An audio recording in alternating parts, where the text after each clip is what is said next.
सभी साथियों को नमस्कार। ज्योतिष विज्ञान के कार्यक्रम में मैं किशोर नाथ आप सबका हार्दिक अभिनंदन करता हूं। मित्रों, आज बात करेंगे कुंभ राशि वालों के लिए शुक्र और मंगल के गोचर से होने वाले लाभ की। पिछला जो चल रहा था बड़ा संघर्ष, वो क्यों और कैसे खत्म होगा 30 जुलाई के बाद, सारी बातें करेंगे। अगर चैनल पर आप लोग नए हैं तो चैनल को सब्सक्राइब जरूर कर लें। 26 जुलाई को शुक्र देव का मिथुन राशि में प्रवेश होगा। शुक्र है कौन? आपके 9th हाउस के लॉर्ड है और वो आपके भाग्य के भी लॉर्ड है।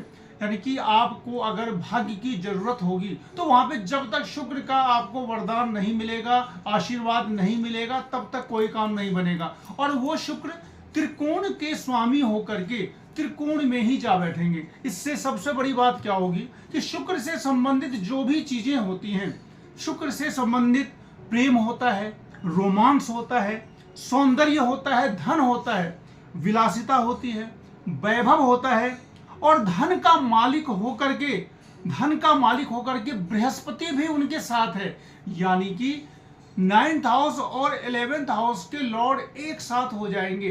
तो इन सारी चीजों में जो धन की आवश्यकता होती है, तो धन की आवश्यकता की पूर्ति भी हो जाएगी। तो 26 जुलाई से मिथुन राशि में प्रवेश शुक्र का बहुत ही बड़ा शुभ फल मिलने वाला है।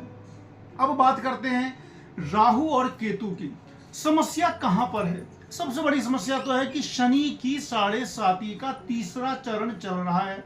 दूसरी समस्या जो देखने को आ रही है वो ये आ रही है कि लग्न में राहु, सप्तम में केतु, और लगभग सभी प्लैनेट राहु और केतु के एक साइड आ गए, जिसको कि काल सर्प योग कहा जाता है। इसको कहा जाता है अनंत काल सर्प योग। अनंत काल सर्प योग तब बनता है जब लग्न में ही राहु हो। तो कुंभ राशि वालों के लिए गोचर में अनंत काल सर्प योग बना हुआ है। अब बात करते हैं अनंत काल सर्प योग की वजह से आपकी परेशानी क्या क्या थी।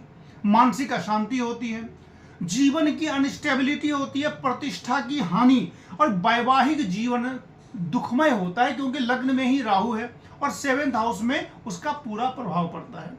अब बात यह है कि मंगल देव का जो ही गोचर अष्टम भाव में हो जाएगा, कन्या राशि में हो जाएगा 30 जुलाई को, तो क्या होगा?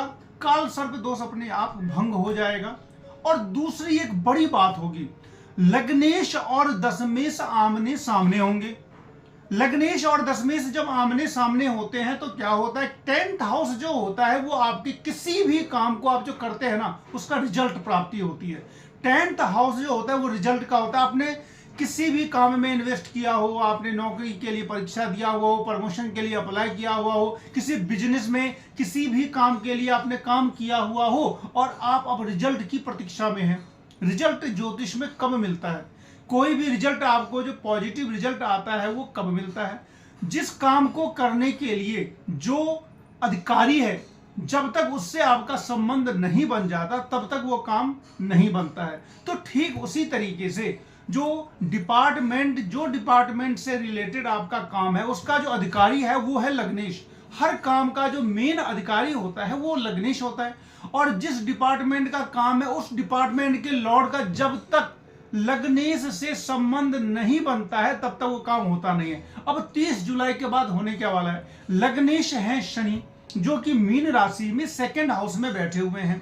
और 10th हाउस का जो लॉर्ड है, यानी कि रिजल्ट किसी भी चीज का रिजल्ट हो सकता है, नौकरी के लिए हो सकता है, बिजनेस के लिए हो सकता है, किसी भी प्रकार का, तो वो रिजल्ट का जो मालिक है उसमें और लग्नेश में दृष्टि संबंध बनेगा, सम सप्तक योग बनेगा। तो जैसे डेली लाइफ में हमारा वो काम तभी सिद्ध होता है जब हम उस काम का जो भी अधिकारी होता है उससे मिलते हैं, तभी काम बनता है। तो ठीक उसी तरीके से जिस काम का डिपार्टमेंट का जो काम है, जब तक लग्नेश से संबंध गोचर में नहीं बनता है तब तक काम होता नहीं है। तो 30 जुलाई काफी नजदीक है।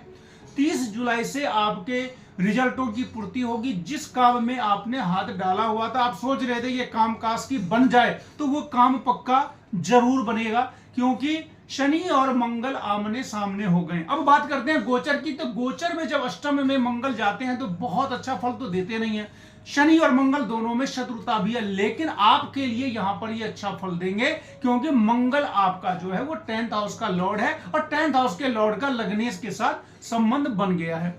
शुक्र और गुरु दोनों ही ऐसी जगह पर बैठ गए हैं जहां से सीधा 11th हाउस पर में पूरी दृष्टि दे रहे हैं।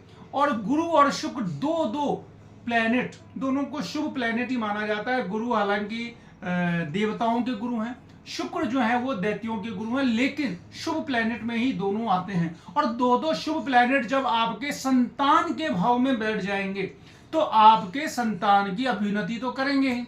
तो आपके संतान का किसी भी परीक्षा का रिजल्ट आ सकता है, नौकरी लग सकती है, और जो चाह रहे थे आपके अपने बच्चों की कैरियर के लिए जो कुछ चाह रहे थे, उस चाह में आपको सफलता तो जरूर मिलेगी।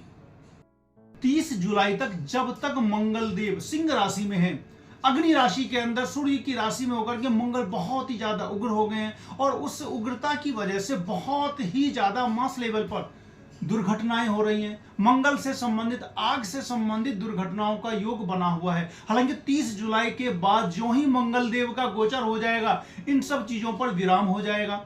और कुंभ राशि वालों के लिए भी सप्तम भाव में मंगल थे, राहु से दृष्ट थे, तो बहुत ही ज्यादा यहाँ पे नेगेटिव फलों की प्राप्ति हो रही थी। आपके निजी जीवन में, आपके मैरिड लाइफ में भी काफी बड़ी समस्या आई हुई थी।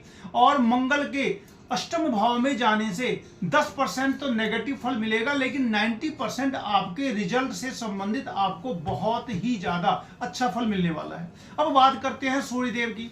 17 अगस्त को सूर्य चले जाएंगे आपके सप्तम भाव में। मित्रों, हमेशा क्या होता है, कुंडली में एक प्लैनेट का गोचर होता है तो अच्छा फल दे देता है, एक प्लैनेट का गोचर होता है तो वो बुरा फल दे देता है। तो लेकिन हमारे ऊपर वो कौन सा प्रभाव आएगा? तो अगर हमारी दशा अंतरदशा अगर अच्छी चल रही है तो हमें अच्छे से अच्छा फल जो भी मिलेगा वो पूरा ज्यादा मिलेगा। अगर हमारी दशा अंतरदशा खराब चल रही है तो निश्चित रूप से नेगेटिव फलों की प्राप्ति तो ज्यादा होगी। तो थोड़ा सा देखना भी पड़ता है कि हमारी दशा अंतरदशा क्या चल रही है। हमारे लग्नकालीन जो मान लिया मंगल है, तो मंगल अगर लग्नकालीन हमारा कैसा है, अगर लग्नकालीन मंगल अगर बहुत ही ज्यादा खराब है तो गोचर में वो और ज्यादा खराब फल दे देगा।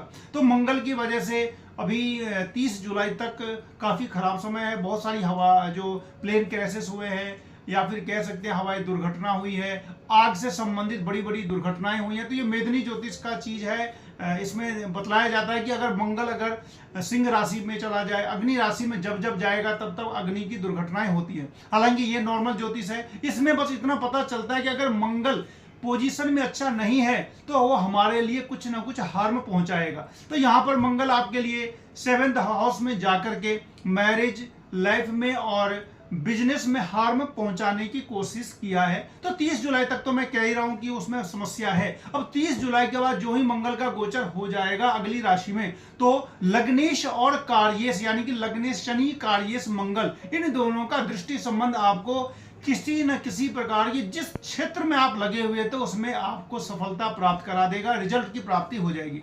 अब बात करते हैं सूर्यदेव की। सूर्यदेव हर 30 दिन पर अपना गोचर बदल लेते हैं। तो सूर्यदेव 17 अगस्त को चले जाएंगे 7th हाउस में। वहां पर जाकर के क्या होगा, सूर्य को ग्रहण लगेगा। सूर्य को ग्रहण कौन लगाते हैं? तो राहुदेव लगाते हैं। राहु की सूर्य और चंद्रमा से बहुत ही ज्यादा शत्रुता है। तो जब शत्रुता है तो ग्रहण लगाएंगे, और ग्रहण जब लगाएंगे तो परेशानी तो होगी। तो 7th हाउस में सूर्य जाकर के ग्रहण में चले जाएंगे। तो इस अवस्था में क्या होगा कि सूर्य से संबंधित जो भी फल आपका है वो वही का वही बंध जाएगा, यानी कि 1 महीने तक सूर्य से संबंधित शुभ फलों की प्राप्ति तो होगी नहीं। तो 17 अगस्त से लेकर के 17 सितंबर तक मानकर चलें 1 महीना सूर्य ग्रहण में रहेंगे। सूर्य ग्रहण में रहेंगे, आपका 7th हाउस का वो मालिक है। तो 7वां घर राहु और केतु से हो जाएगा प्रभावित, सप्तमेश भी राहु केतु से हो जाएगा प्रभावित। तो मैरिड लाइफ में परेशानी अभी भी बरकरार रहेगी। शादी होने में, या फिर शादी ठीक होने में, या फिर शादी के लिए अगर आप चाह रहे हैं कि अगले लगन तक में मेरी शादी हो जाए, तो किसी न किसी प्रकार की बाधा जरूर आएगी। और इसका जो उपाय है, इसका उपाय यही है कि राहु चूंकि लगा रहे हैं, और राहु बहुत ही ज्यादा अकस्मात नेगेटिव फल देने वाले हो जाते हैं ऐसी परिस्थिति में, क्योंकि सूर्य को जब ग्रहण लगा दिया तो सूर्य से संबंधित नेगेटिव फलों की प्राप्ति होने लगती है। तो राहु के लिए ओम रांग राहवे नमः का मंत्र 108 बार आप जाप करें। और दूसरा उपाय बतलाता हूं, शिव जी की जैसे हो सके पूजा करें, महामृत्युंजय जाप करें, ओम नमः शिवाय का जाप करें जितना हो सके, क्योंकि शिव जी की पूजा करने से राहु का कोई भी नेगेटिव फल जो होता है वो आप तक नहीं पहुंच पाता है। इसका एक ही उपाय है, शिव जी की पूजा और राहु का मंत्र। अब बात कर देते हैं गुरु की।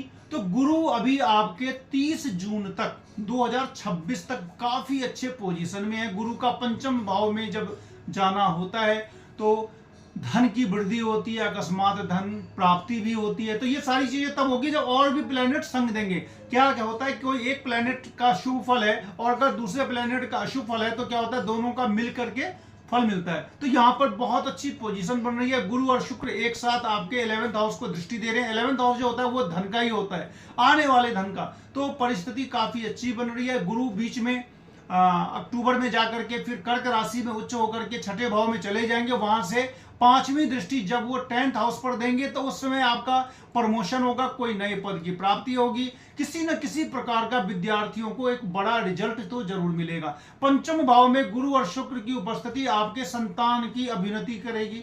आपके बच्चे जहां भी पढ़ाई कर रहे हैं उसमें अच्छा रिजल्ट आएगा और आपके बच्चों की तरफ से जो भी चिंताएं थी वो सारी समाप्त होती दिख रही हैं गुरु और शुक्र के पंचम भाव में आने से। अब नेगेटिव फल क्या क्या है? नेगेटिव आपका एक सूर्य है, सूर्य ग्रहण में रहेंगे तो सूर्य देव को आप अर्घ दें, राहु का मंत्र का जाप करें। और शनि और मंगल का जो दृष्टि संबंध है एक तरह से वो नेगेटिव फल दे देता है, लेकिन चूंकि लग्नेश और दशमेश का दृष्टि संबंध है तो यहां पर आपको बहुत ही ज्यादा किसी न किसी प्रकार से नौकरी में, व्यवसाय में, जहां आपने कभी इंटरव्यू दिया था या फिर जो बिजनेस की आपकी डील चल रही थी उसमें आपको ये फायदा पहुंचा देंगे। और इस तरीके से कुंभ राशि वालों के लिए जो शुक्र का अच्छा फल मिल रहा है, गुरु का अच्छा फल मिल रहा है, मंगल का खराब फल मिल रहा था 30 जुलाई तक मिलेगा, लेकिन 30 जुलाई के बाद मंगल भी ठीक ठाक हो जाएंगे और मंगल की परिस्थिति कम से कम अभी का जो स्थिति है उससे तो बेहतर हो ही जाएगी।